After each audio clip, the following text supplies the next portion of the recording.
Olá, amigos do Mosaico, boa noite. Bem-vindos ao programa Há Mais Tempo no Ar na televisão brasileira. Hoje tem entrevista com polêmica, cozinha da Idexemami, Pinata Música e muito mais. No oferecimento do Hospital Albert Einstein, vamos direto para uma das edições de maior repercussão do Mosaico Notícias do último ano. Rony, é com você.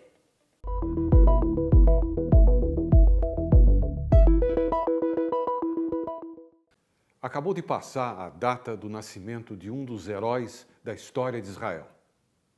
Vamos falar um pouquinho sobre Moshe Dayan, uma personalidade importante que, talvez por ter ajudado o governo de Menachem Begin, que era de direita, de repente deixou de ter importância para a maioria dos jornalistas israelenses de hoje.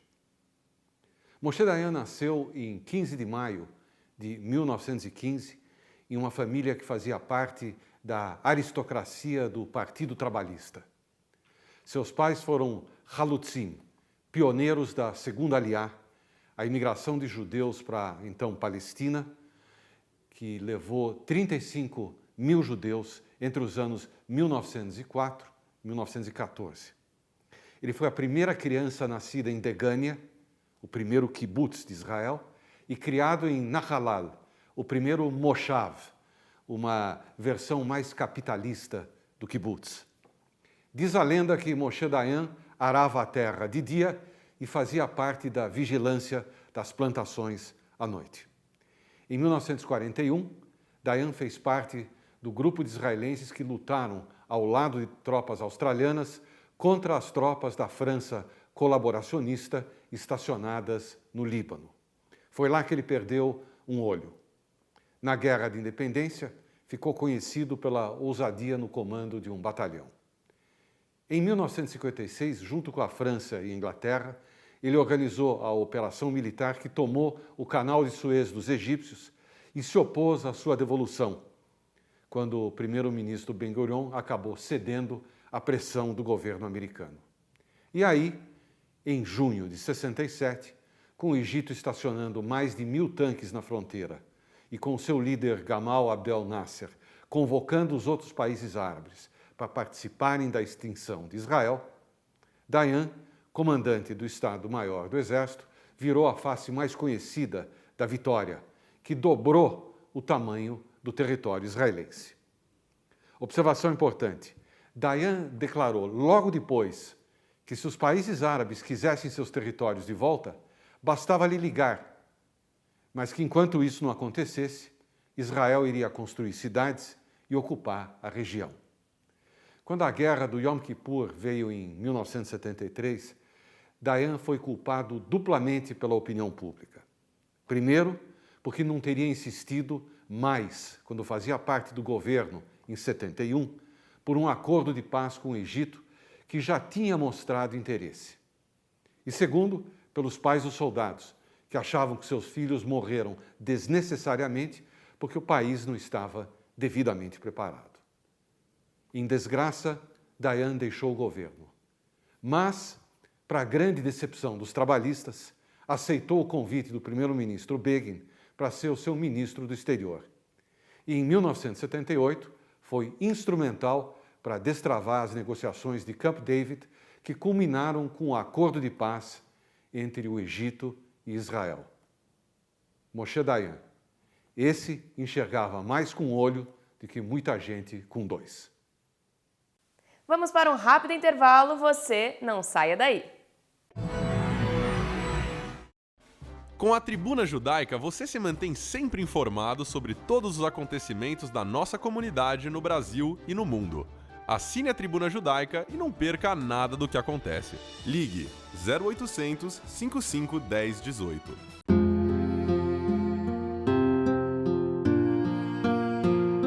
O judaísmo tem regras e costumes para se despedir de um ente querido. E para cumpri-los, contamos com profissionais e voluntários. Nós nos orgulhamos muito deles, dos profissionais que compreendem que seu dia a dia é diferente e especial, e dos voluntários, cujo único pagamento é a certeza de estar colaborando com nossas famílias. Hevra Kadisha, mantendo acesa a chama da comunidade. A microbiologista Natália Pasternak bateu um papo com Rony Gottschalk. Olha só. Amigos do Mosaico, hoje nós temos um assunto absolutamente palpitante. Nós vamos falar de pseudociências e outros assuntos que não deviam ser levados a sério. Na verdade, esse é o subtítulo do livro Que Bobagem, que a doutora Natália Pasternak escreveu e que está provocando muitas reações. Doutora Natália, que nos dá o prazer da presença dela aqui hoje, é microbiologista, tem PhD e pós-doc na área de genética microbacteriana. Acertei? Microbacteriana. Natália, da onde veio a ideia de escrever esse livro? Bom, primeiro, obrigada pelo convite, é um prazer estar aqui na Mosaico TV com vocês. A ideia do livro, na verdade, é uma ideia bem antiga. Eu trabalho com comunicação de ciência, com foco em diferenciar ciência e pseudociência já há bastante tempo, muito antes da pandemia, muito antes da criação do Instituto Questão de Ciência. Então, a ideia do livro, do Que Bobagem, de reunir capítulos específicos sobre pseudociências e explicar por que elas são consideradas pseudociências, qual é o histórico delas, em que contexto social, político elas aparecem pela primeira vez, como chegam no Brasil, por que são influentes, por que se tornam populares, tudo isso era algo que há muito tempo o meu coautor, o Carlos Orsi, e eu queríamos escrever para o mercado brasileiro, principalmente porque no mercado de língua inglesa, livros como esse não são novidade. Já existem diversos autores, desde Carl Sagan, Martin Gardner, 60 anos atrás, que abordaram esses temas, mas no mercado brasileiro eles são novidade, e era isso que a gente queria trazer, justamente para a nossa realidade no Brasil. Você mexeu com crendices populares, importantes, queridas, coisas sobre as quais quase não se podia discutir. Eu vou destacar primeiro duas delas, psicanálise e homeopatia. São coisas que qualquer crítica, evidentemente, você não sabe o que você está falando ou você não teve a experiência que eu tive. Lendo as críticas ao teu trabalho, o grande argumento é que não dá para provar, como você exige como cientista, não dá para provar essas coisas que dão certo. Como é que você responde a isso? Na verdade, tem dois tipos de vertentes, em geral, em cada pseudociência. Homeopatia e psicanálise não são novidade. E por elas serem práticas muito populares no Brasil, a reação foi bastante acalorada. Se fosse em outro país, teria sido muito diferente. Provavelmente, se a gente tivesse escrito esse mesmo livro para o mercado americano, talvez a gente nem tivesse abordado homeopatia e psicanálise, porque não fazem parte da realidade nos Estados Unidos. Então, não foi surpresa para nós que justamente esses capítulos tenham tido uma reação mais acalorada, como eu falei. Agora, as críticas, elas sempre são muito divididas. Tem o pessoal que diz que, olha, a gente nunca disse que era ciência, não pode ser medido pela régua da ciência e, portanto, nem deveria estar no seu livro como uma pseudociência, porque ninguém nunca falou que é ciência. E daí, na mesma prática, dentro da homeopatia, dentro da psicanálise, tem uma outra vertente que diz, olha aqui os papers científicos que provam que é ciência. Então, nem entre eles concordam se é ciência ou se não é. A ideia de incluir essas práticas no livro é porque, em geral, elas são vistas como científicas pelo público não especialista. A gente não levou em conta essa divisão interna que existe entre os próprios proponentes, em que uns acham que é ciência e os outros acham que não. Em geral, a percepção do público é que essas práticas são científicas e por isso a gente queria incluí-las no livro.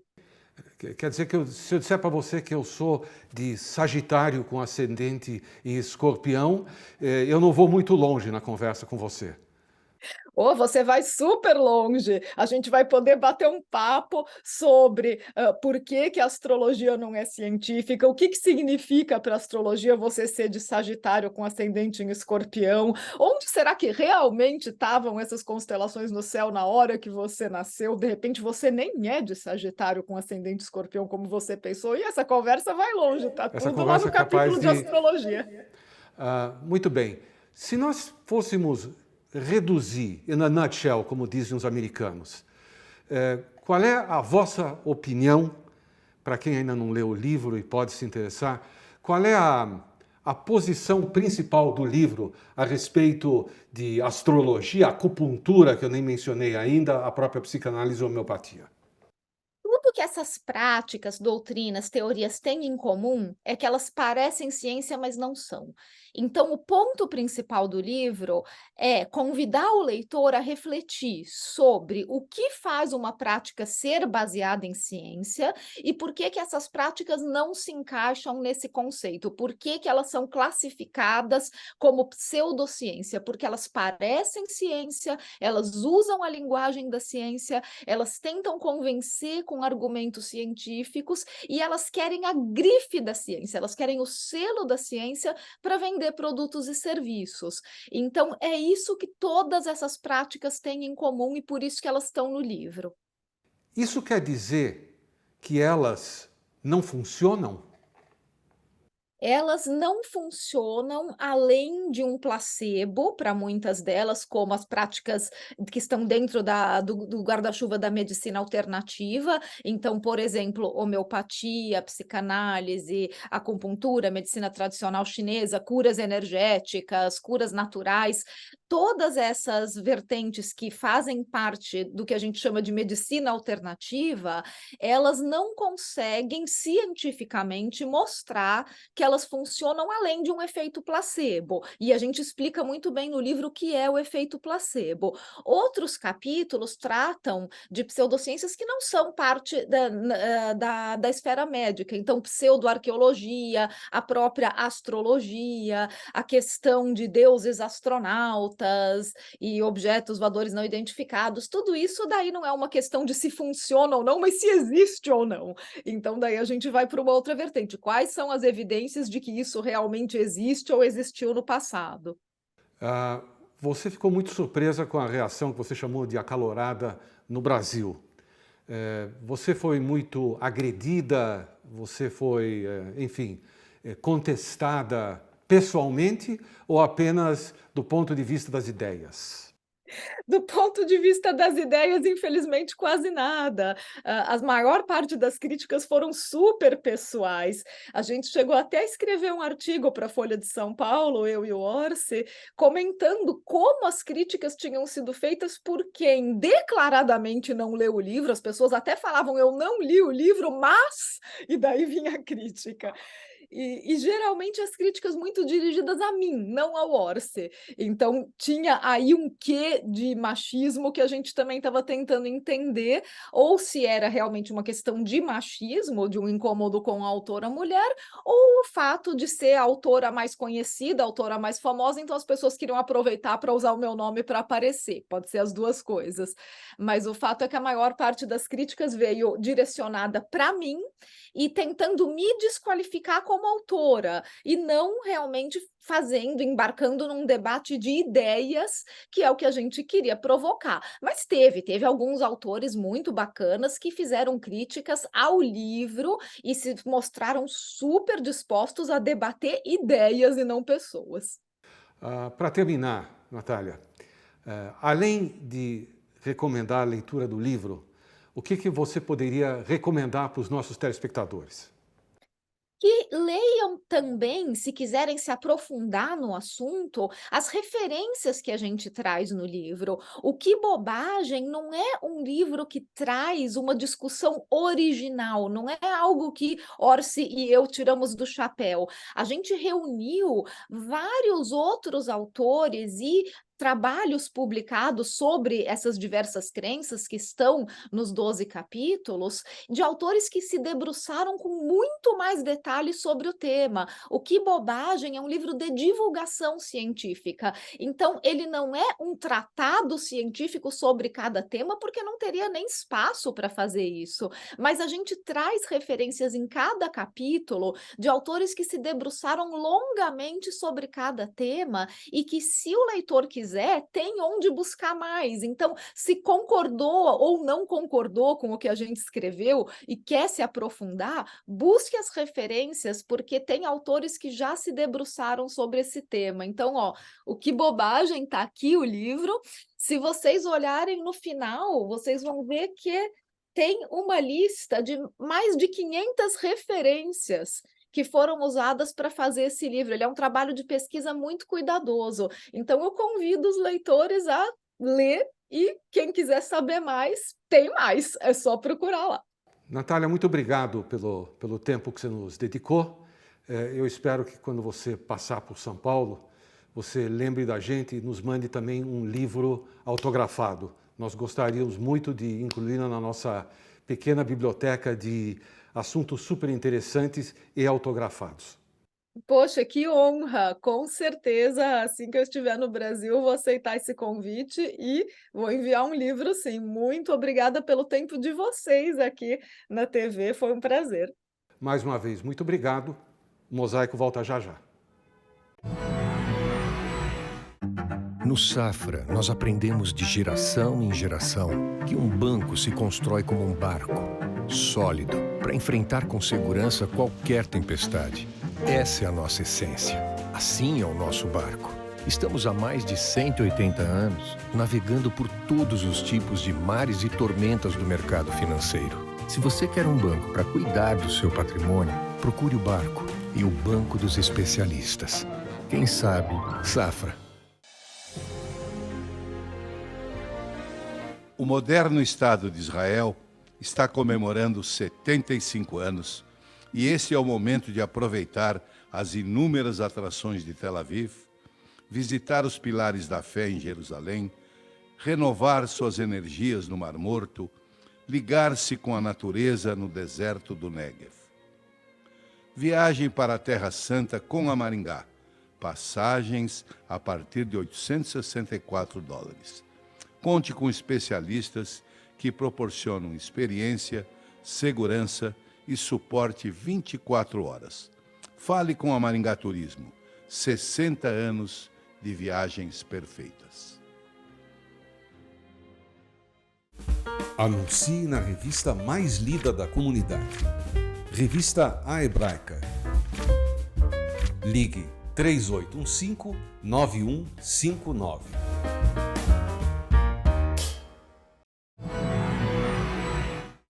Você vai ter mais uma chance de aprender uma super receita de sucesso do chefe Breno nesse repeteco da cozinha da Ida Chamame. Oi, Chamame, oi nós aqui de novo. Tava morrendo de saudade de vocês, puxa vida. Fiquei um tempo afastado aí, cuidando de uma ou outra doencinha, mas tô aqui de volta, firme e forte, morrendo de saudade da minha cozinha no Mosaico e desse papo semanal que eu tenho com vocês. E para marcar a volta eu vou fazer uma receita bem facinha, coisa bem facinha, só para a gente se encontrar de novo. Depois a gente faz umas bem mais complicadas. Tá bom assim, Chamame? Vamos começar? Porque hoje é dia de salada de batata à moda alemã com Wiener Schnitzel na cozinha da Ida Chamame.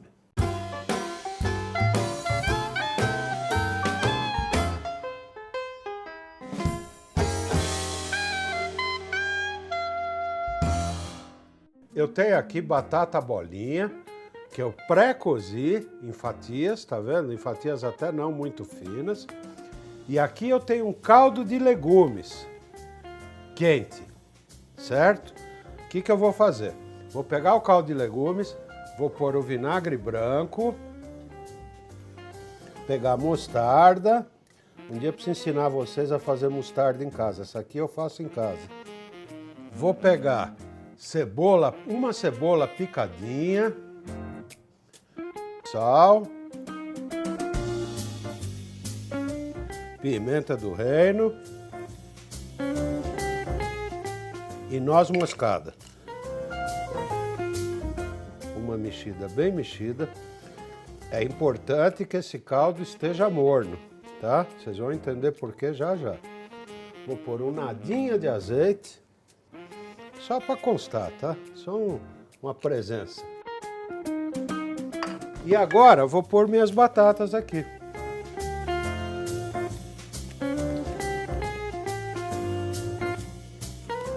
Enquanto a batata pega o gosto, eu quero ensinar vocês a fazer um legítimo Wiener Schnitzel. O Schnitzel à moda de Viena, que é um clássico, onde a salada de batata entra como acompanhamento. Por que essa salada de batata à moda alemã não leva maionese? Ocorre que, durante a Segunda Guerra, os ovos sumiram. E aí, o pessoal, para comer salada de batata, teve que ser mais criativo. Agora vamos falar do Wiener Schnitzel um pouco. Eu vou prepará-lo. Um Wiener Schnitzel, para ser chamado de Wiener Schnitzel, só pode ser de vitela. Se for de outra carne, se faz com porco, até com frango, né? Ele não se chama Wiener Schnitzel, ele se chama Schnitzel de porco à moda de Viena. Wiener Art. Wiener Art, né? Eu aqui estou com um bifinho de alcatre, olha que bonitinho, bem batidinho. Eu vou passá-lo na farinha de trigo. Eu vou aproveitar que eu estou mexendo com a farinha de trigo, vou jogar um pouco de farinha de trigo nesse ovo aqui. Vou misturar. Passei no trigo, vou dar uma chacoalhadinha para tirar o excesso. Vou passar no ovinho e agora no pão ralado ou no panko. Olha, ele já está quentinho.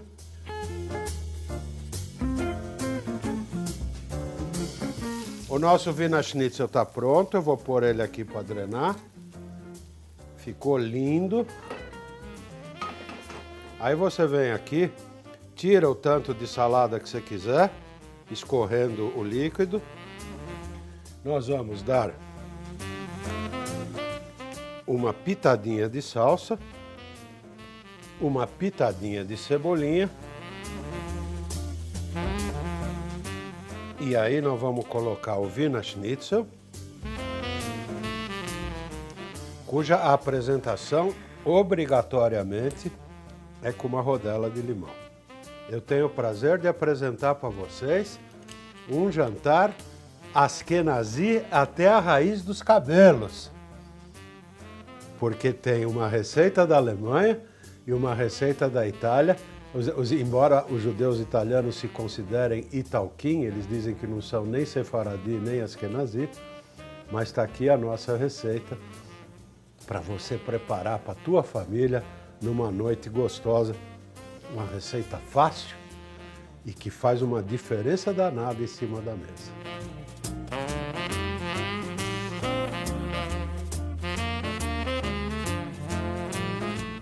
E eu te encontro no próximo Cozinha da Idshemame. BT Avon, é um prazer revê-las todas. Até o próximo!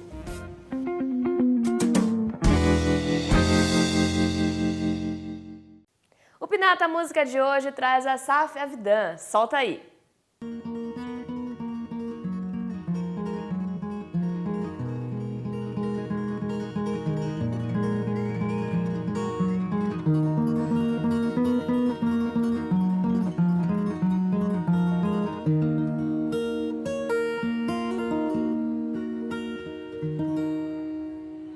No more tears, my heart is dry. I don't laugh and I don't cry. I don't think about you all the time, but when I do, wonder why.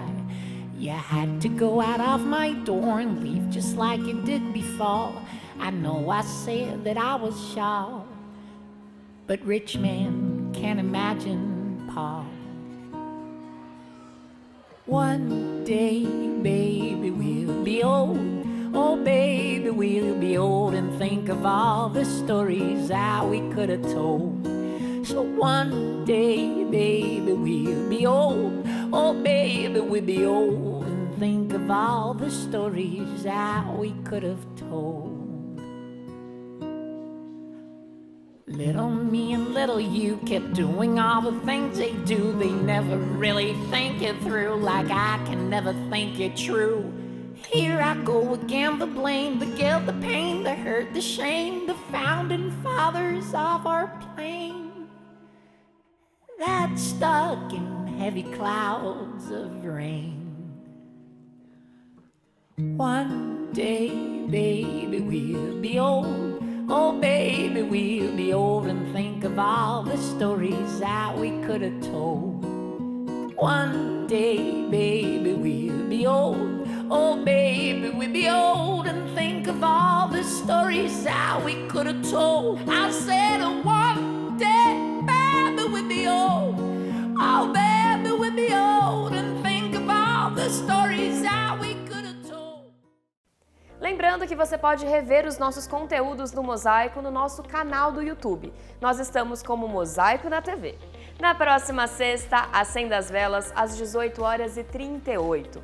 O Kabbalat Shabbat da Betel, Rua Caçapava 105, acontece de forma virtual e presencial mediante a inscrição. Nós vamos ficando por aqui. Cuidem-se, até o próximo programa com mais momentos especiais da nossa retrospectiva. Shalom, Mosaico!